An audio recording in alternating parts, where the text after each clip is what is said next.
आखिरी कमरा। रात के करीब 2:13 बजे थे। आरव अपनी कार से सुनसान पहाड़ी सड़क पर जा रहा था। बाहर तेज बारिश हो रही थी और सड़क के दोनों तरफ घना जंगल था। उसका मोबाइल पिछले 1 घंटे से नेटवर्क नहीं पकड़ रहा था। तभी अचानक कार का इंजन बंद हो गया। आरव ने कई बार चाबी घुमाई, कुछ नहीं हुआ। उसने शीशे से बाहर देखा। बारिश के बीच दूर एक छोटी सी पीली रोशनी दिखाई दे रही थी। एक पुराना सा बोर्ड हवा में हिल रहा था। शांति निवास, कमरे उपलब्ध हैं। आरव ने राहत की सांस ली।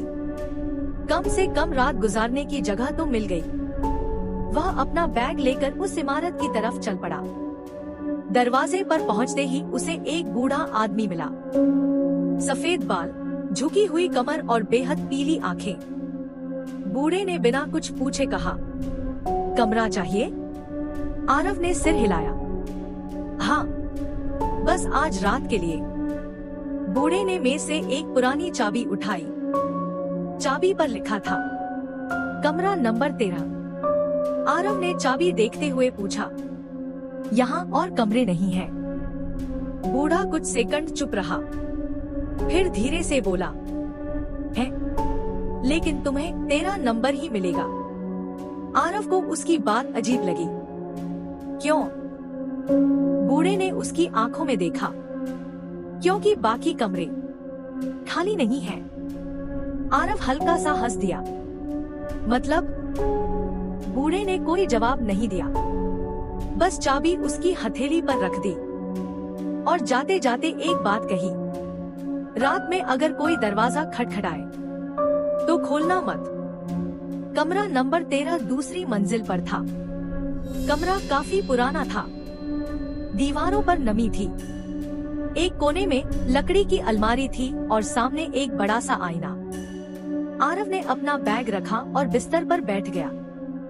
बाहर बारिश लगातार हो रही थी। उसने घड़ी देखी।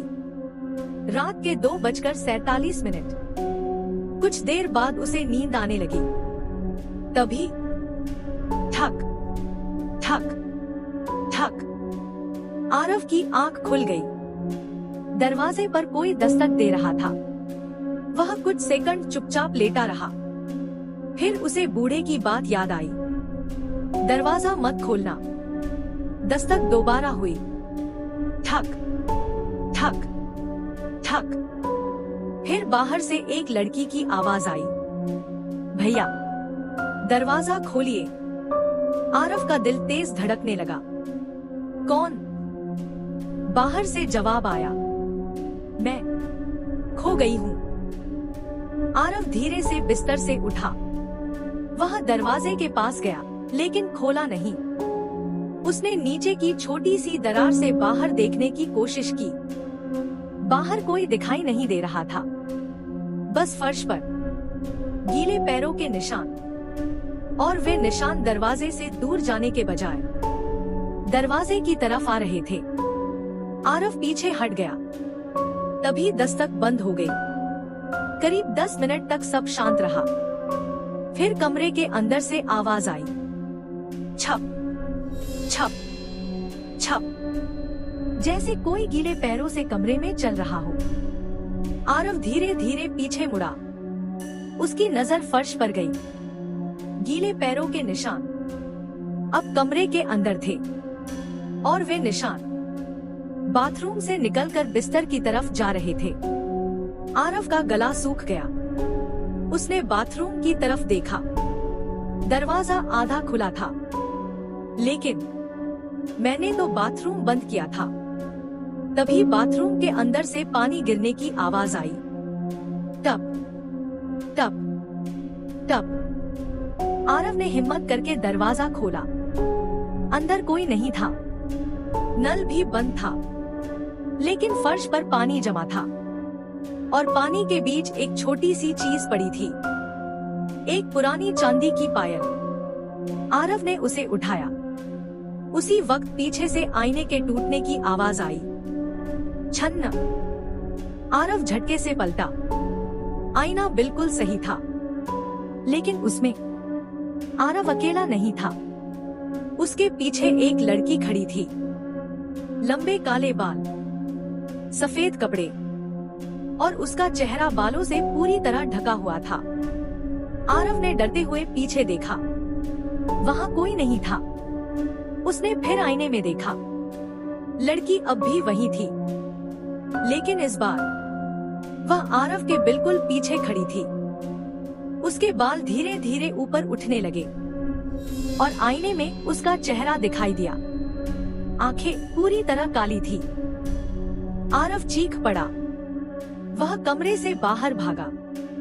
सीढ़ियों से उतरकर वह रिसेप्शन पर पहुंचा। बूढ़ा वहीं बैठा था। आरव ने हांफते हुए कहा, वो लड़की, कमरे में कोई है। बूढ़ा बिल्कुल शांत रहा। तुमने दरवाजा खोला था? नहीं। पक्का? हाँ। बूढ़े ने राहत की सांस ली। फिर उसने पूछा, क्या तुमने कमरे में कोई चीज उठाई? आरव कुछ पल चुप रहा। फिर उसने अपनी जेब से पायल निकाल ली। बूढ़े का चेहरा अचानक सफेद पड़ गया। उसने कांपती आवाज में कहा, तुमने उसे उठा लिया? किसकी है ये? बूढ़े ने जवाब नहीं दिया। वह दीवार पर लगी एक पुरानी तस्वीर के पास गया। तस्वीर में वही लड़की थी। आरव ने तस्वीर देखते ही पायल अपने हाथ से गिरा दी। यही लड़की है, बूढ़े ने धीरे से कहा। उसका नाम मीरा था। क्या हुआ था इसके साथ? बूढ़ा कुछ देर चुप रहा, फिर बोला, 7 साल पहले एक रात मीरा इसी होटल में रुकी थी। उस रात उसने कमरा नंबर 13 लिया था और सुबह। बूढ़े की आवाज धीमी हो गई। वह मर चुकी थी। आरव ने पूछा, कैसे? बूढ़े ने उसकी तरफ देखा। उसने खुदकुशी नहीं की थी। तो? बूढ़े ने तस्वीर की तरफ इशारा किया। किसी ने उसका गला दबाकर उसे मार दिया था। आरव के शरीर में सिहरन दौड़ गई। किसने? बूढ़े ने सिर झुका लिया। कभी पता नहीं चला। कुछ पल की खामोशी के बाद बूढ़ा बोला, लेकिन मरने से पहले मीरा ने होटल के शीशे पर एक बात लिखी थी। क्या? बूढ़े ने कहा, जिसने मुझे मारा वह अभी भी यही है। आरव ने तुरंत कहा, मुझे यहाँ से जाना है। बूढ़े ने सिर हिलाया। जा सकते हो। आरव ने राहत की सांस ली, लेकिन तभी बूढ़े ने कहा, बस एक समस्या है। क्या? आज रात होटल का मुख्य दरवाजा सुबह 6 बजे तक नहीं खुलेगा। आरव ने घबराकर घड़ी देखी। रात के 3:41। अभी 2 घंटे से ज्यादा बाकी थे। वह सोफे पर बैठ गया। बूढ़ा चुपचाप उसे देखता रहा। कुछ देर बाद आरव की नजर रिसेप्शन के पीछे लगे पुराने सीसीटीवी मॉनिटर पर गई। उसमें होटल के अलग अलग हिस्से दिखाई दे रहे थे। आरव ने कैमरा नंबर 13 देखा। उसका कमरे में कोई नहीं था। फिर अचानक स्क्रीन पर एक लड़की दिखाई दी, मीरा। वह बिस्तर के पास खड़ी थी। आरव घबराकर उठ खड़ा हुआ। ये अभी मेरे कमरे में है। बूढ़े ने मॉनिटर की तरफ देखा और उसका चेहरा बदल गया। नहीं।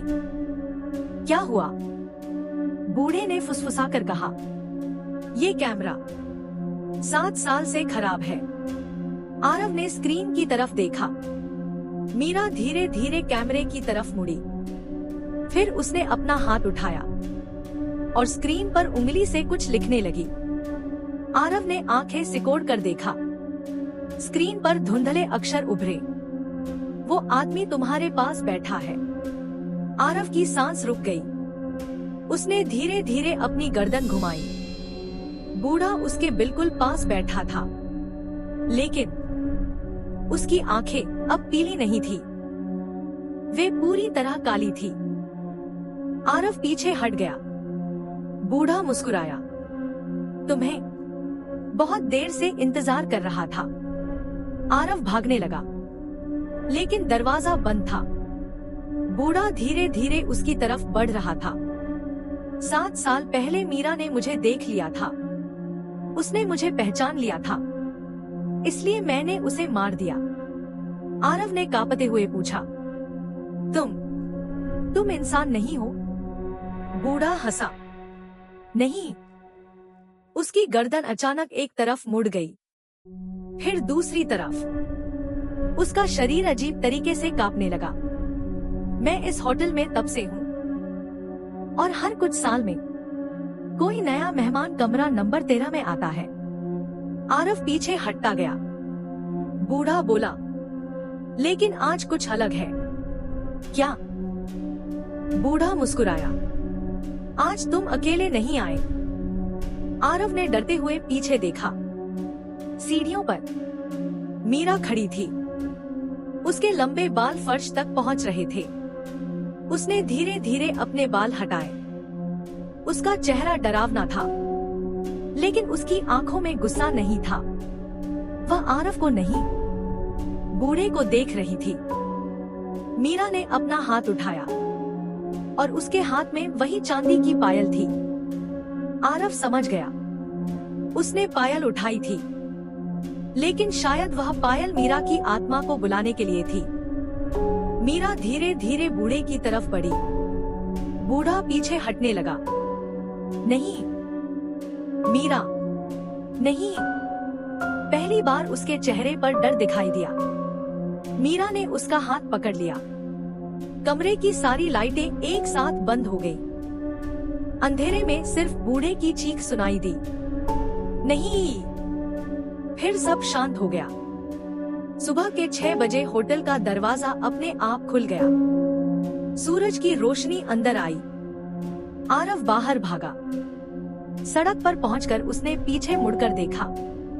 वहां कोई होटल नहीं था, सिर्फ एक पुरानी जली हुई इमारत के खंडहर थे। आरव की आंखें फटी रह गईं। एक पुलिस अधिकारी ने उसे देखकर पूछा, तुम यहाँ कैसे आए? आरव ने पूरी कहानी बताई। अधिकारी कुछ देर उसे देखता रहा, फिर बोला, इस जगह पर 7 साल पहले आग लगी थी। होटल में मौजूद सभी लोग मारे गए थे। आरव ने पूछा, सभी? अधिकारी ने सिर हिलाया। हाँ, होटल का मालिक भी। आरव के हाथ पैर ठंडे पड़ गए। लेकिन वो बूढ़ा तो? अधिकारी ने बात काटते हुए कहा, मालिक की लाश कभी नहीं मिली। आरव चुप हो गया। फिर उसकी नजर अपनी जेब पर गई। वही चांदी की पायल अब भी वहाँ थी। उसने उसे बाहर निकाला। तभी पीछे से एक बहुत धीमी आवाज आई, धन्यवाद। आरव ने पलट कर देखा। सड़क के उस पार एक लड़की खड़ी थी। लंबे काले बाल, सफेद कपड़े और चेहरे पर हल्की मुस्कान। एक पल बाद वह गायब हो गई। आरव ने राहत की सांस ली। वह कार की तरफ बढ़ा, लेकिन जैसे ही उसने कार का दरवाजा खोला, डैशबोर्ड पर एक कागज पड़ा था। उस पर सिर्फ एक लाइन लिखी थी, तुमने मुझे आजाद तो कर दिया, लेकिन अब उसे कौन रोकेगा? आरव के चेहरे का रंग उड़ गया। उसने धीरे धीरे कार के पीछे लगे शीशे में देखा। पिछली सीट पर वही बूढ़ा आदमी बैठा था। उसकी काली आंखें सीधे आरव को घूर रही थी और उसके होठों पर एक मुस्कान थी। अब कमरा नंबर 14 तुम्हारा इंतजार कर रहा है। उसके बाद आरव की चीख पूरे जंगल में गूंज उठी। और उस रात के बाद उस सड़क से गुजरने वाले लोगों ने एक नई चीज देखनी शुरू कर दी। जंगल के बीच, जहाँ कभी कोई होटल नहीं था, वहाँ एक नया बोर्ड लगा था, शांति निवास, कमरे उपलब्ध हैं। और उसके नीचे एक छोटा सा नंबर चमक रहा था, 14।